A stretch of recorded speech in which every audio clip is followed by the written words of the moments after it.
Kita kena lah dengan negatif tu kan. lah. Betul. So macam tu lah kami uruskan.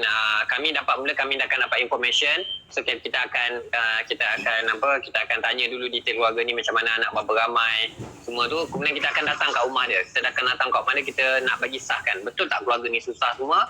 Kemudian layakkah keluarga ni untuk kita buat kutipan ramai. Maksudnya kita post kat Facebook, okey apa yang kita nak bantu. Keluarga ni dia tak cukup tilam. Tilam dia kan dah berkerak dah, kita kena ganti baru. Keluarga ni rumah dia bocor, keluarga ni pecah ais tak ada, mesin basuh tak ada. Kita akan senaraikan semua tu, kita akan post kat Facebook. So siapa-siapa yang nak buat sumbangan boleh back in kepada saya uruskan, saya akan buat pembelian semua tu, saya akan post balik dekat Facebook insya-Allah. Dan ataupun nak back in direct dekat dia pun tak apa, tak ada masalah. Dua-dua tu tak ada masalah. Tapi pada saya, baik back in dekat saya dulu supaya saya dapat beli barang-barang. Kita takut orang back in dekat dia semua, bila once keluarga ni dapat duit, dia tak settlekan masalah pecah ais, benda-benda tadi, silam semua, dia pakai tilam pun tak. Duit yang banyak pun dia akan habis satu hari nanti. So pada saya, baik bagi kami selesaikan pembelian tilam, pembelian peti ais, pembelian mesin basuh, benda-benda asas ni kan. Balance tu baru kita akan bagi dekat dia. InsyaAllah selalunya adalah balance. Takkanlah orang dapat 500, kita nak beli semua tu kita habiskan 500 tak. Orang bagi kat kita 500, kita guna 200.5 saja untuk beli barang-barang tersebut, barang kebutuhan. Kalau tak cukup nak beli peti ais, apa kita tak payah beli peti ais dulu. Peti ais tu kita kumpul lah untuk next collection pula kan. So kami akan buat macam tu lah. So kalau kita pergi rumah tu, kita tengok rumah tu macam okey je, tapi dia minta bantuan. Kita sekadar bagi bantuan apa yang diperlukan lah. Maksudnya makanan kita akan bagi dalam 50% macam tu. Tengok kepada kapasiti dia punya kesusahan keluarga ni. So kalau keluarga ni tapi bergantung pada dana yang kami ada lah. So far dana yang kami ada pun tak banyak. Dekat dalam akaun terkumpul kami pun sekarang ada berapa ratus je. So waktu PKP baru ni, orang banyak minta. Orang minta daripada kalau macam jauh-jauh tu, saya tak nak lah. Sebab ni bukan duit saya, ni adalah duit amanah orang ramai yang orang ramai bagi kat saya. Saya tak ada hak untuk saya simpan benda tu. Kalau saya sebagai satu orang pemegang zakat, saya tak ada hak untuk aku tak nak bagi kat orang. Ni bukan duit saya. Saya tak boleh nak cakap macam tu. Tapi saya ada hak untuk menguruskan dengan cara yang paling baik. Maksudnya pada firasat saya. So orang ni datang minta daripada seluruh negara, macam-macam minta. Ada Sabah minta, daripada Penang minta, daripada Johor minta. Sehingga sekarang pun masih ada lagi yang minta. Dia minta lah, dia kata contoh bagi tahu satu keluarga cakap, "Cik, saya betul-betul terputus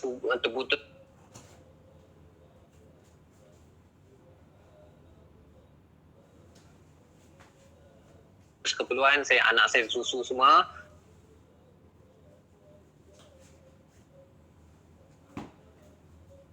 Makanan semua tak ada semua. So saya minta lah buti-buti. Saya minta kad pengenalan, saya minta gambar, saya minta ni semua.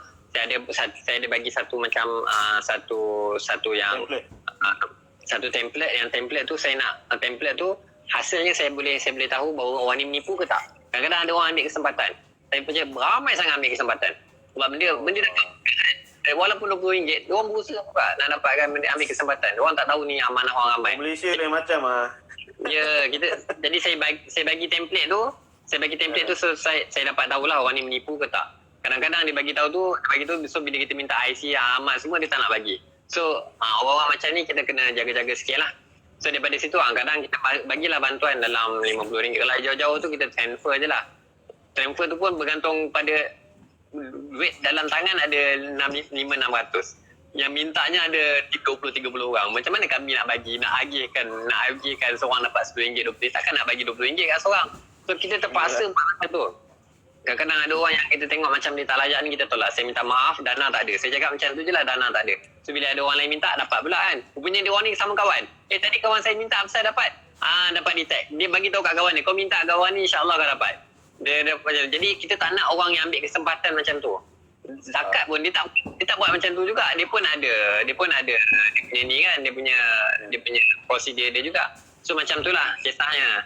So apa lagi yang tuan nak tahu? Kita ni tak adalah besar sangat NGO kami ni. NGO kami ni NGO ikutkan benda yang tuan buat ni, dia ialah sebab benda ni melibatkan duit kan. Bila sebut duit betul. Ni dari sudut pantauan pihak berkuasa ke apa, bila diorang tahu yang korang bertiga buat benda ni didaftarkan ke apa ke, macam mana untuk elak daripada fitnah, betul. Kita daftarkan benda ni, kita daftarkan di bawah NGO Persatuan sahabat camp Putrajaya.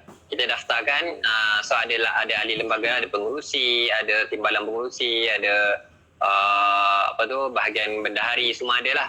Kita daftarkan benda ni. So daripada segi kutipan memang legal lah, tak ada masalah. Cuma kutipan sekarang ni dia masukkan dalam akaun saya dulu. So akaun amanah lah. Kami dah, daripada 7 orang ni kami dah buat keputusan pilih satu akaun yang kosong.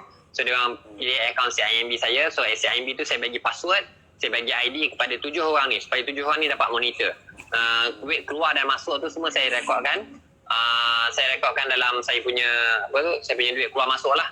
So kalau ada apa-apa nak audit nanti tak ada masalah. Kita open je untuk audit. Sebab ada beberapa sebab lah yang kita buat macam tu. Pertama, bila kita buat akaun pertubuhan ni, akaun pertubuhan di bawah nama pertubuhan ni, dia kena ada 2 nama yang bila kita contoh kita nak keluar duit kan, kita nak keluar duit, orang ramai dah buat kutipan ni. Kutipan tak lah, kutipan ni kadang-kadang ada orang BN hari ni, ada orang BN esok, ada orang BN minggu depan. Kita dah bagi date dah dekat dalam Facebook. Kita bagi date, insyaAllah dalam seminggu kita akan bantu keluarga ni, kita akan settlekan keperluan keluarga ni. So kita nak tunggu hari terakhir, nak kumpul duit dulu, nak hari terakhir baru nak keluarkan duit.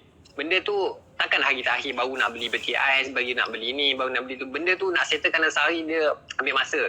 Dan yang buat kerjanya kadang-kadang seorang dua je. Yang lain tak boleh nak komit dengan benda ni. So bila masuk dekat dalam akaun pertubuhan dia punya kelemahan dia adalah sebab nak keluar tu dia kena 2 nama yang nak keluarkan duit. Takkan hari ni orang bagi RM10, petang nanti kita nak pergi teman tengok dalam akaun, akaun ada 200. Petang dua orang ni kena pergi bank, pergi keluarkan duit, esok ada lagi orang bagi 100. 5-6 kali orang bagi sebab kita tak tahu orang bagi mana. Sebab kita nak guna duit tu, kita nak pergi beli peti ais, kita nak beli benda ni, so kita perlukan dana tersebut dengan saja. So bila kalau pakai akaun personal ni, kita senang nak transfer macam tu. Okey, orang dah bank ni kita boleh monitor bank ni. So petang nanti saya keluarkan duit, okey, saya terus pergi beli. Ataupun 2 orang terus pergi beli. Kita nak tashkil orang, ya Allah. Jom cepat. Kita nak pergi ni. Payah, benda tu payah. Saya senang. Saya tashkil sekali je. Siapa sedia. Saya gerak solo. Benda ni saya tak bayar gaji korang, saya pun tak ada hak nak push korang. Saya just iklan macam tu. Gas lah. Kita tak boleh asal kau tak datang gas ni? Asal kau tak turun ni? Asal kau tak, dia tak boleh, tak ada hak nak marah macam tu. Kan macam tu lah. Ceritanya macam tu lah. So kalau buka akaun pertubuhan ni dia ada kelemahan dia. Kecuali lah akaun pertubuhan kita dah capai puluh ribu, ratus ribu, juta macam NGO yang besar kan. Itu tak ada masalah. Dahulukan duit sendiri dulu. Kita NGO Allah, duit dalam akaun buat 700. Lepas tu kau nak beli benda yang lagi besar pada tu. Takkan kita nak kita nak tunggu sampai hari ke-7. Kita nak tunggu sampai mana masa saya sampai nak tunggu semua orang back in macam tu. Dia tak praktikal. Benda tu tak praktikal. Jadi dia menyusahkan. Jadi nak tak nak, kadang-kadang takut. Saya pun takut juga sebab yang guna tu dalam nama akaun saya. Orang kata, ni guna duit orang ramai ni, Fina, macam Abby Liu yang disegani ni, katakan baik. Yang besar macam yang berpangkat ustaz macam tu pun datang fitnah. Betul lagi saya yang orang yang banyak dosa macam ni, lagilah banyak fitnah. Tapi nak buat macam tu, otaknya macam tu, kita explain macam tu lah. Diorang nak audit saya, audit silakan, saya tak ada masalah. Diorang nak buka permudahkan urusan lah. Saya pakai ID, saya pakai password, saya tak ada masalah. Saya berani bersumpah saya tak ambil. Walaupun saya nak pergi bantu dia, kita kan nak pergi ziarah, nak pergi Kelang.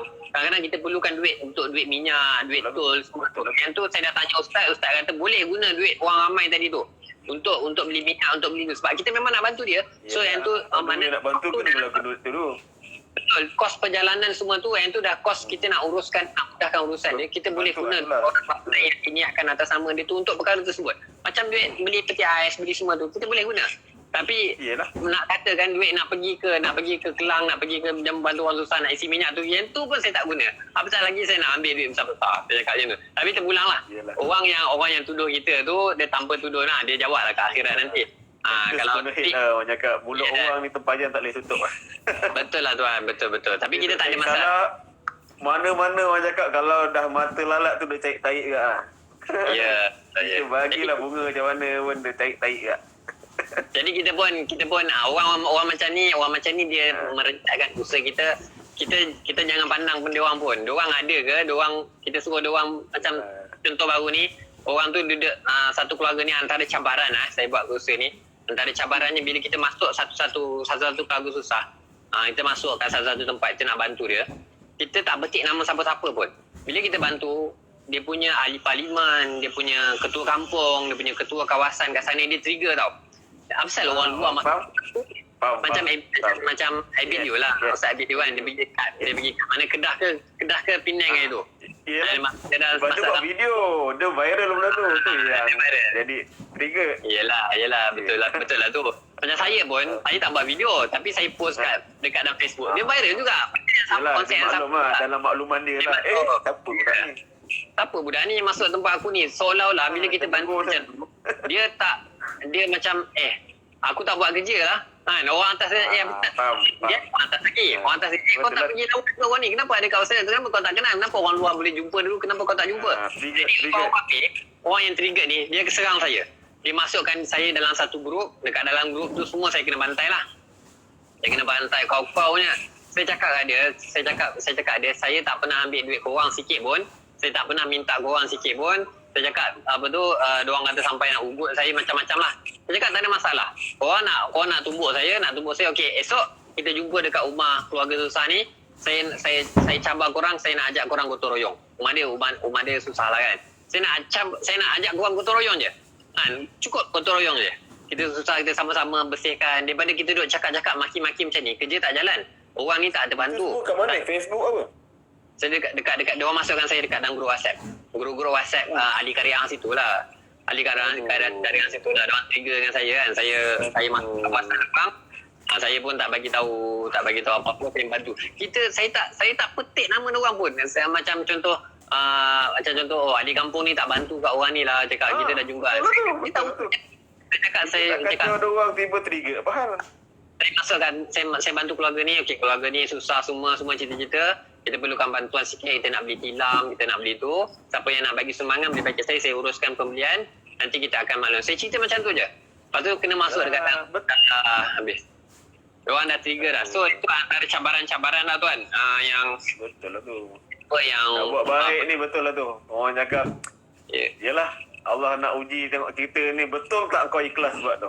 Tapi Allah hantar orang-orang macam ni nak tengok kita sebab kita yelah umur kita orang cakap dah masuk 3 siri ni. Kita melihat bila benda tu berlaku memang awal pun kita pun manusia biasa, kita akan marah balik. Tapi bila kita orang cakap ayat Karko 6 melihat dari mata iman tu, yelah kalau tak aku syok sendiri ni buat seronok je. Jadi bila seronok ni bahaya juga kan. Ini benda macam tu kira ada cabaran ni lah tu. Ada cabaran tu, jadi macam kita nak muasabah balik lah. Tapi satu soalan lain kita kesian lah kat pakcik-pakcik tu kan. Makcik apa yang marah kita tu. Alah, kau tak tolong, kau pula ada aduh. Ini pahala percuma untuk aku ni. Tapi takkan kita nak cakap macam tu lagi lah, dia marah kan. Betul. Okay, faham. Dia ni, yelah banyak cabaran dia. Kadang-kadang dalam tim kita sendiri pun ada cabaran dia juga. Cuma saya tak nak cerita lah kan. Cabaran dekat dalam tim sendiri tu. Dan tu everywhere lah. Cakap segenap sudut. Okay, so macam mana yang korang cakap diorang ni tahu kewujudan sahabat Ken ni, korang ada apa? Facebook ke apa ke? Kami ada Facebook sahaja. So far kita ada Facebook secara personal. Facebook secara personal ni yang aktif, yang menggerakkan usaha ni adalah Facebook personal saya, Muhammad Fazil. Lagi satu Ustaz Anas. Facebook Ustaz Anas. Dan lagi satu kita ada page dia, page Sahabat Care Putrajaya. Page Facebook jugalah. So Instagram semua kami tak ada, YouTube semua kami tak ada. So kami bergerak macam tu. Kami memang satu semut yang kecil untuk gerakkan untuk tumbangkan kerajaan Namrud macam tu lah. Seolah-olahnya macam tu lah. Memang tak layak pun untuk buat satu kerja yang besar ni. Tapi duk sembang ni cakap macam power kan. Tapi sebenarnya tak. Dia macam ibarat yang burung nak padam api itulah, mencari-cari alasan depan Tuhan. Apa yang kau buat waktu kau mampu boleh buat. Betul lah. Bagi saya, kalau saya kat tempat Tuhan, saya jadikan tu sebagai motivasi lah. Yalah, tak boleh bantu banyak, bantu sikit. At least depan Tuhan, bila Tuhan tanya apa kau buat nak. Semoga Allah terima lah. Bagi saya mungkin itulah kot motivasi korang kot. Amin. Semoga yalah benda baik ni kan. Benda baik ni orang nak pergi solat pun. Orang nak pergi solat pun ada orang mengata kan. Betul lagi tu buat ni. Orang nak pergi solat, dia tu pergi solat tengah panas tu menunjuk lah tu. Dia tu pakai kurta menunjuk. Semua benda baik semua tak kena. Dia macam sahabat. Macam bukan sahabat kot. Yang dulu ada selalu masa kisah ada 4 orang empat situasi tu, ayah dengan anak naik keldai tu kan. Naik keldai, naik ayah naik salah, anak Semua naik salah. semua salah. Jalan sekali dia dukung keldai pun salah. Apa benda lah manusia ni? Apa benda nak? Semua benda Saya tak benar. suka lah bila ayat-ayat antara ayat bayan yang saya pegang ialah kita buat dakwah bukan manusia, dari Allah. So apa-apa baik ni pun macam tu lah. Kita buat ni Allah je, bukanlah nak kata kita wali ke hakikat apa, tapi dah manusia ni tak pernah puas kan. Jadi memang nothing for you lah, just for Allah lah orang cakap kan. Betul. Dia kata nak sebab dia yang penting kita buat ni macam tu orang cakap lah, kita tak kacau orang dan kita tak minta duit orang. Yang benda ni legal dan memang ikutlah SOP, ikut jangan tertib apa yang memang digariskan kita buat. Tinggal lagi akan ada lah orang-orang macam tu lah, pakcik-pakcik apa semua yang ada je tak kena sebabnya tak puas dengan nafsu doang lah. Okey tuan, so untuk orang cakap, sebab rasa cerita pun dah panjang. Ini pun lebih kurang 13 minit lah. So saya bagi 3 minit lah orang cakap lebih kurang yang tuan boleh orang cakap. Untuk orang cakap, sebab benda ni dia pilihan kan. Dia bukan satu kewajipan, tapi dia sebetul-betulnya ayat mukadimah kita tadi lah, semua orang ada niat nak tolong orang.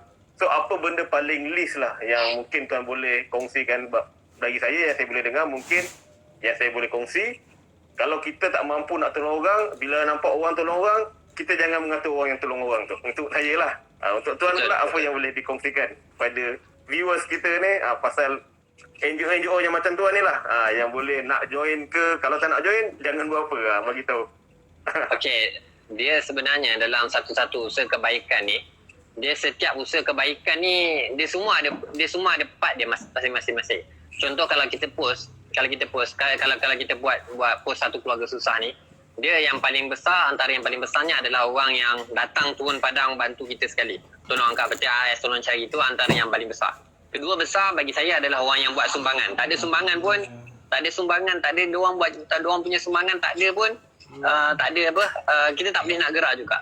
Yang ketiga adalah walaupun dia tak boleh nak sumbang apa-apa, dia share kita punya post, dia bagi tahu, dia maklumkan ni. Sebab kalau tak ada orang ni pun, orang yang besar-besar tadi dia tak tahu kewujudan kami. Kemudian yang paling kurang pun orang like kami. Bila orang like ataupun komen, dia akan trigger post kami tu akan naik ke atas, so dia akan triggerkan orang lain. Kadang-kadang post kami tu orang tak sedar masa orang tertidur kan. Orang tidur ke waktu tu. Tapi bila dia jaga, disebabkan ada seorang komen tadi tu, post dia naik atas dan orang ni nampak orang ni ada duit. Orang ni kata, ni time aku nak sedekah. Dia pun sedekah. Orang yang message, orang yang like, orang tadi semua dapat pahala.